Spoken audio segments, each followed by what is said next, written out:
হজরতে আলী রাদিয়াল্লাহু তাআলা আনহু একদা এক জায়গায় সফরে যাচ্ছেন। পথিমধ্যে একটি মসজিদ দেখতে পেলেন। তিনি চিন্তা করলেন যে এই মসজিদের 2 রাকাত দুখলুল মসজিদের 2 রাকাত নামাজ আদায় করবেন। সেই মোতাবেক তিনি সেখানে নামলেন।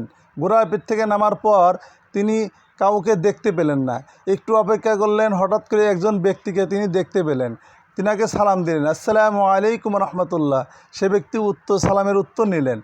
তারপর তিনি সেই ব্যক্তিকে বললেন, ভাই আপনি একটু যদি আমার ঘোড়ার লাগামটা ধরেন তাহলে আমি একটু এই মসজিদে গিয়ে 2 রাকাত নামাজ আদায় করতে পারি।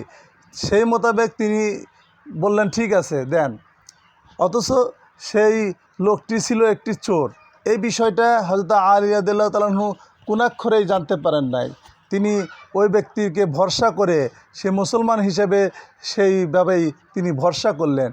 কারণ ওই জামানায় মুসলমানদের একটা অনেক বিশ্বাসের একটা জায়গা ছিলেন যে একজন মুসলমান আরেকজন মুসলমানের কখনোই ক্ষতি করবে না। এই চিন্তা করে হযরত আলী রাদিয়াল্লাহু তাআলা আনহু মসজিদের ভিতর ঢুকলেন। মসজিদের ভিতর প্রবেশ করে তিনি 2 রাকাত নামাজ আদায় করা শুরু করলেন। যেই নামাজে না দাঁড়ায় গেছেন, ওই ব্যক্তি যেই ব্যক্তিকে হযরত আলী রাদিয়াল্লাহু তাআলা আনহু দায়িত্ব দিলেন যে ঘোড়ার লাগামটা ধরে রাখার জন্য, সেই ব্যক্তি হলো অরিজিনাল চোর। সেই ব্যক্তি সেই ঘোড়াটা নিয়ে যাওয়ার জন্য চেষ্টা করলেন, কিন্তু না, ঘোড়া গেল না। তখন সেই ব্যক্তি রাগান্বিত হয়ে সেই ঘোড়ার লাগামটাই খুলে নিয়ে গেল। এদিকে হযরত আলী রাদিয়াল্লাহু তাআলা আনহু নামাজ শেষ করার পর কিছুক্ষণ পরেই তিনি যখন বের হচ্ছেন এবং পকেটে হাত দিচ্ছেন যে এই ভাই আমার এত বড় একটা উপকার করলো, আমি তাকে এই 2টি দিরহাম দিয়ে দেব, হাদিয়া স্বরূপ দেব। কিন্তু না, তিনি ঘোড়ার কাছে যখন আসলেন, এসে দেখেন সেই ব্যক্তিও নেই, ঘোড়ার লাগামও নাই। কিন্তু তখন তিনি টেনশনে পড়ে গেলেন যে না, এটা কি হলো। আমি সেই ভাইটাকে আমি চাইলাম যে কিছুটা দিয়ে সাহায্য করব, যেহেতু সে আমাকে এত বড় একটা উপকার করলো, আমার আল্লাহ রাব্বুল আলামিনকে সেজদা করার মতো একটু সুযোগ করে দিল, তাই তাকে আমি একটু সাহায্য করতে চাইলাম, আর সে ব্যক্তি আমার ঘোড়ার লাগামটাই চুরি করে নিয়ে গেল। এই চিন্তা করতে করতে হঠাৎ করে তিনি দেখতে পেলেন এক ব্যক্তি এসে তাকে সালাম দিল, আসসালামু আলাইকুম ওয়া রাহমাতুল্লাহ। বললেন যে হযরত আলী রাদিয়াল্লাহু তাআলা সালামের উত্তর দিলেন। তখন ওই ব্যক্তি বললেন, ভাই আলী আপনি কেমন আছেন? তখন হযরত আলী রাদিয়াল্লাহু তাআলা আনহু বললেন যে কি ব্যাপার, আপনি আমাকে চিনলেন কি করে? তখন ওই ব্যক্তি বলতেছে, ভাই আলী আপনাকে চিনব না? আপনি হলেন সেই ব্যক্তি যাকে আল্লাহ রাব্বুল আলামিন সমস্ত কাফেরদের জন্য, আমাদের জন্য কাফেরদের কাছে বাঘ হিসাবে উপস্থাপনা করেছেন। সেই আলীকে আমরা চিনব না, যিনি আসাদুল্লাহিল গালিব, তাকে আমরা চিনব না? তখন সেই ব্যক্তির কথা শুনে হযরত আলী রাদিয়াল্লাহু তাআলা আনহু বললেন, ভাই আমাকে যদি এতই চেনো, দেখো আমার এই ঘোড়ার লাগামটা এরকম চুরি হয়ে গেছে, এক ব্যক্তিকে এরকম দায়িত্ব দিয়েছিলাম। সম্পূর্ণ ঘটনা তিনি তাকে বর্ণনা করলেন। তখন সেই ব্যক্তি বলল যে ঠিক আছে। তখন হযরত আলী রাদিয়াল্লাহু তাআলা 2টি দিরহাম তার হাতে ধরায় দিয়ে বললেন, ভাই আমাকে একটা লাগাম এনে দেন, লাগাম ছাড়া তো ঘোড়াটা চালানো যাবে না। তখন সেই ব্যক্তি বাজারের দিকে ছুটলেন, দৌড়ে চলে গেলেন বাজারে। বাজারে যাওয়ার পর সে খোঁজাখুঁজি শুরু করলেন যে লাগাম পাওয়া যায় কিনা, কারণ এত বড় একজন ব্যক্তি, এই ব্যক্তি সেই ব্যক্তি যিনি হলেন আসাদুল্লাহিল গালিব। এই ব্যক্তি সেই ব্যক্তি যিনি সমস্ত জান্নাতি রমণীদের সর্দারিনী ফাতেমাতুজ জোহরা রাদিয়াল্লাহু তাআলা আনহা তার স্বামী। এই ব্যক্তি সেই ব্যক্তি যে ব্যক্তির 2টি সন্তানই হলো জান্নাতি যুবকদের সর্দার হবে। এই ব্যক্তি সেই ব্যক্তি যিনি হযরত মুহাম্মদ রাসূলুল্লাহ সাল্লাল্লাহু আলাইহি সাল্লামের প্রাণপ্রিয় মেয়ে হযরতে ফাতেমাতুজ জোহরা রাদিয়াল্লাহু তাআলা আনহার স্বামী।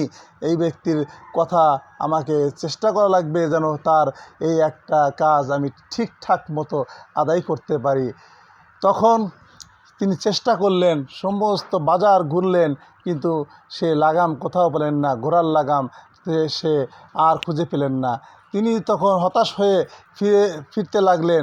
এমতো অবস্থায় বাজারের এক কোণা থেকে আওয়াজ আসলো, লাগাম লাগবে, ঘোড়ার লাগাম আছে, ঘোড়ার লাগাম আছে। তিনি তখন আশার আলো খুঁজে পেলেন এবং দৌড় দিয়ে সেই ব্যক্তির কাছে গেলেন এবং বললেন, ভাই আপনি ঘোড়ার লাগাম বিক্রি করবেন? তখন ওই লোক বলল, হ্যাঁ আমি ঘোড়ার লাগাম বিক্রি করব। তখন বললেন কয় টাকা? তখন তিনি বললেন 2 দিরহাম।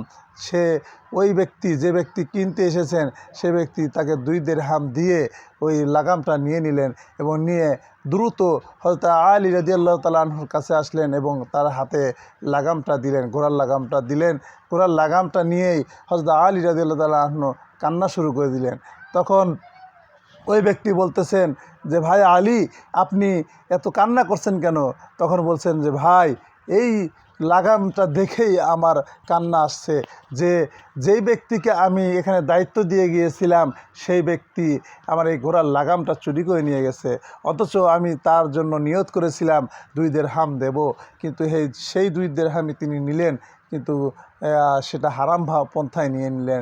সে যদি এখানে দাঁড়ায় থাকতো, আমি তাকে খুশি হয়ে এই 2 দিরহাম হাদিয়া স্বরূপ দিতাম, আর এই হাদিয়া নেওয়াও সুন্নত, দেওয়াও সুন্নত। অথচ সে লাগামটা চুরি করে বাজারে গিয়ে এই 2 দিরহামই বিক্রি করলো, কিন্তু সেটা হলো সে চুরি, হারাম। এই হারাম জিনিসটা সে করে তার নিজের দুনিয়া এবং আখিরাত দুটোকেই হারিয়ে ফেললো। এই জন্য আমি একটু কান্না করছি। সে ঘোড়ার লাগাম চুরি করে সে নিজের সর্বনাশ ডেকে আনলো, সে নিজেকে জাহান্নামের দরজায় পৌঁছায় দিল। তাই আমার একটু টেনশন হচ্ছে, আল্লাহ যদি এই ব্যক্তিকে ক্ষমা না করে দেন তাহলে কি হবে? আল্লাহ রাব্বুল আলামিন যেন ওনাকে ক্ষমা করে দেন, এই চিন্তা ভাবনা করে তিনি একটু কান্না করছিলেন যে এই ব্যক্তি তো আমার থেকে এই 2 দিরহাম এমনিই পেত, হাদিয়া স্বরূপ পেয়ে যেত, অথচ সে চুরি করে এই টাকাটা হারাম করে নিল। আল্লাহ রাব্বুল আলামিন যেন আমাদেরকে ভালো হওয়ার তৌফিক দান করেন এবং ঘটনা শোনার তৌফিক